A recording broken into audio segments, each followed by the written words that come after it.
Happy Friday, Baylor College of Medicine and friends of Baylor. You'll notice I'm now wearing my N95 everywhere I go because I'm not being an idiot like many people. Hey, I've got a lot of questions about kids and a lot of pediatric issues, and so today I thought it would be really special if I invited the chair of pediatrics at Baylor College of Medicine and the pediatrician-in-chief at Texas Children's Hospital, Dr. Catherine Gordon, to come answer just a few questions. Before I do that, though, I just want to give some perspective on the problem with the pediatric world.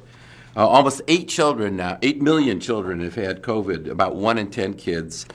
They account for about 70% of all of the cases in the United States. And recently, in the last couple of weeks, there's been a significant increase in the number of cases.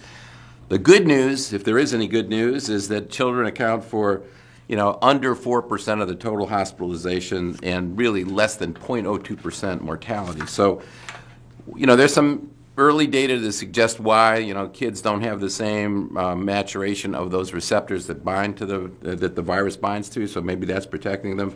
But there's been a lot of issues around kids, particularly around going to school and keeping kids safe. So we're lucky to have Dr. Gordon here, and I will ask her some questions that you have sent in for me. Hello, Dr. Gordon. So glad you could get out of clinic to come visit with us. Thank you. I have a lot of questions that our viewers have asked that I have absolutely no idea how to answer, so I'm counting on you to be able to help.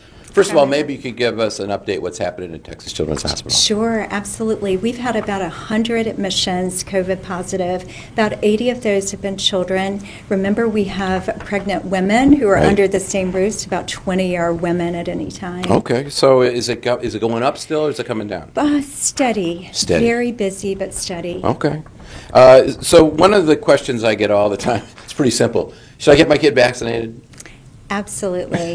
Very strong answer on that. FDA, CDC very rigorously looked at the data.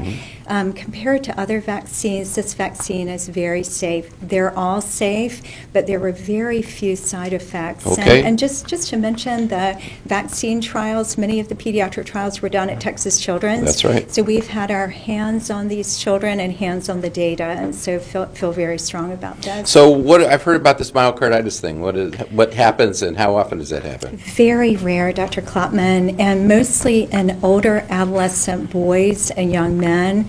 Self-resolves, maybe slightly more common in those who are vaccinated, but myocarditis is also common with the COVID infection itself. True. And I get this one all the time. I've got a kid at home that's unvaccinated. I got my family.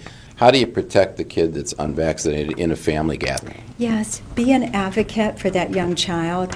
Age 4 and less, they are not eligible for vaccine. They're going to be vaccine naive. You really need to keep those unvaccinated adults, adolescents, children away from them. Any symptoms shouldn't be in the household. Yeah, you remember we had that person that had the crazy uncle who's unvaccinated, and I said, they asked, what should I do with him? I said, keep him away. That's keep the them answer. Away. That's right. the answer. You can say it respectfully, but keep him away. Yeah, I don't do it respectfully. I said, just stay away. And teach him a lesson, too, If he wants to come, get vaccinated. That's right. I got a bunch of questions about, I'm nervous about sending my kid back to school. What can you do as a parent to keep your kids safer at school? Yeah, so I think one thing is reassure the children. Our schools are doing a lot to keep surfaces clean, masking. All children age 2 and above, so preschool and school, should have on that mask. They should social distance 3 or more feet away, getting outdoors as much as they can, washing their hands, just good, simple practices. I think that children pick up on the anxiety of adults, so trying to be calm and trying to reassure the child what the school is doing to keep them healthy. You hear that, Janet? Stay calm. Please, stay calm. It's my sister. She acts crazy all the time. One other big thing, I just went over the data. There's not a lot of mortality, or it's not so bad in kids.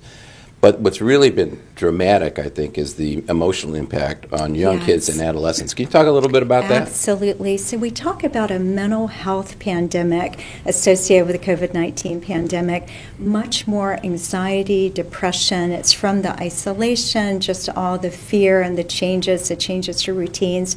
We're seeing 3 times the prevalence of restrictive eating disorders. Is that right? That's huge. It's very concerning, and I think all communities, children's hospitals across the country are struggling to keep up with it and looking for resources, partnerships with mental health teams. Okay, good. Very good point. I think that is, I think, what we haven't realized over the last year or two, the impact on mental health of children and why it's so important to get them back in school if we can. They need to be in school. They do need to be in school. Plus, we need their parents at work at Texas Children's taking care of people. That's right. They need to be in school because they've missed out on a lot. Yeah. It's impacting their socialization, their development, their learning. They want to be with their friends. They're not at school. They haven't been able to go to camp in the summer. They're disappointed. That sets them up for the mental health concerns. Okay. I get one question all the time. Parents of adolescent girls will say, I'm not going to vaccinate my kid because it causes infertility.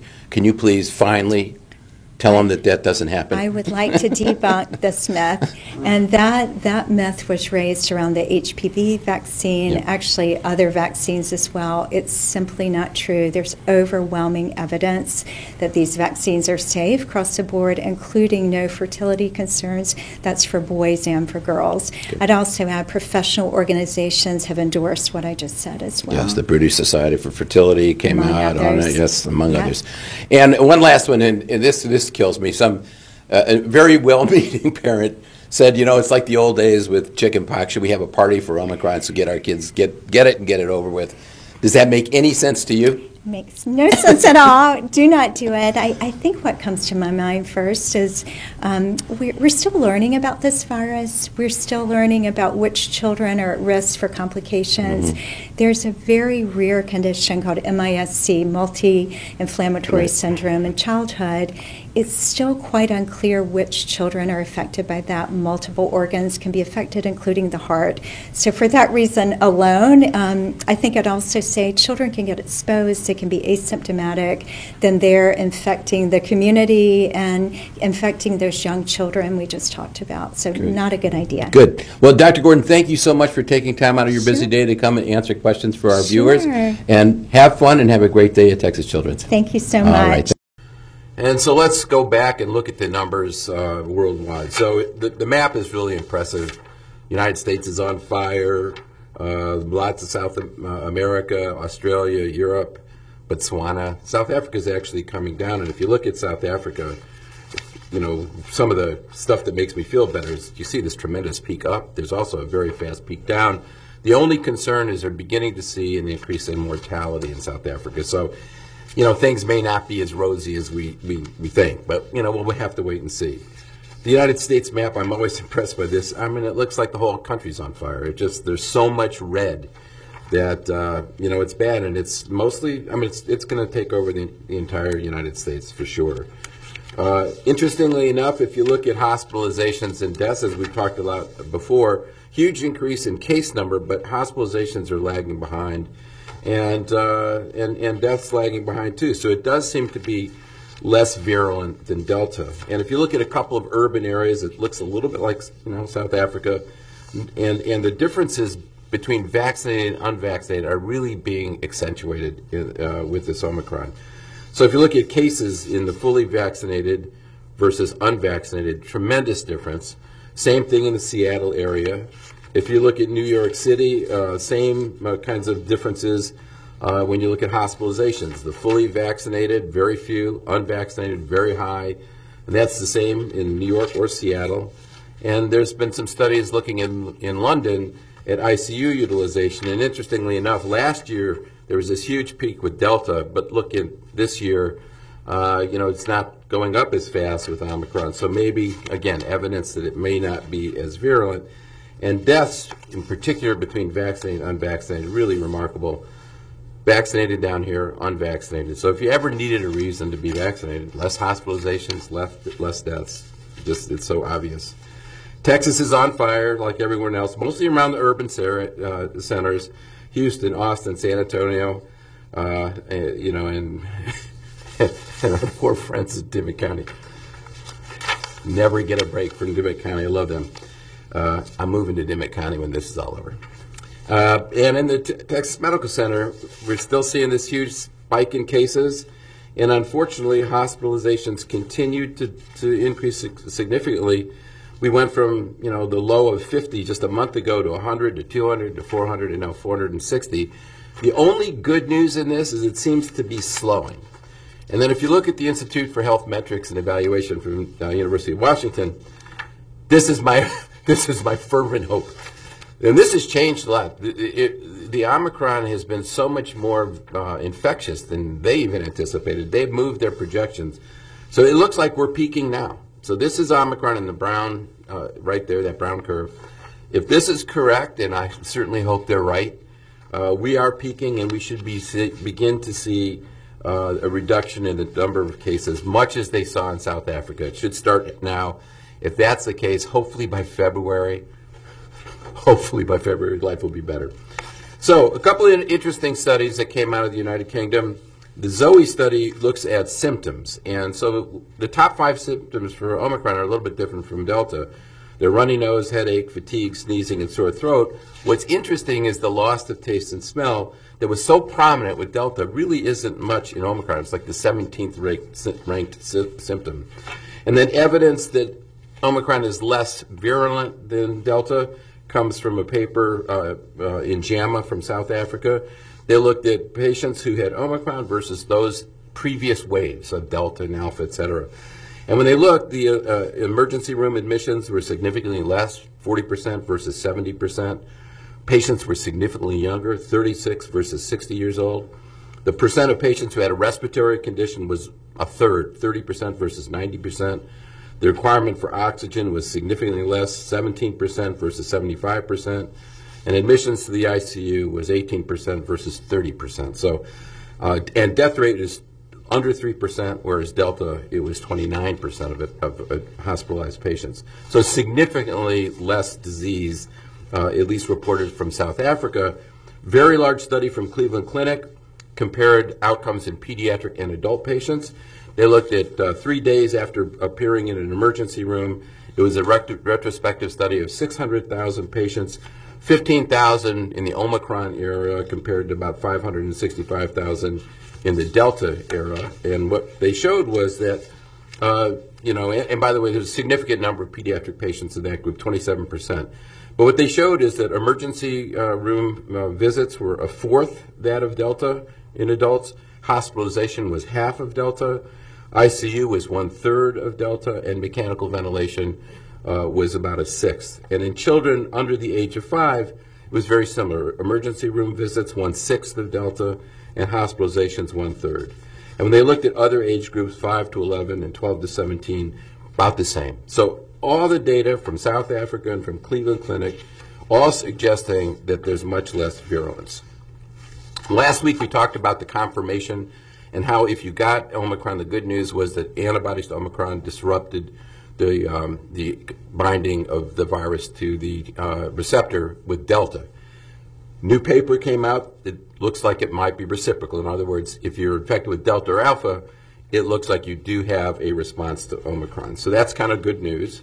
And, of course, our friends in Israel, the first to get boosters, first to get people vaccinated, first to get people their first booster, now has agreed to have a fourth shot, second booster, for anybody over the age of 60 after 4 months from their last booster. So I don't know. I'm sure Israel they'll have 5, 6, 7 shots soon. Who knows?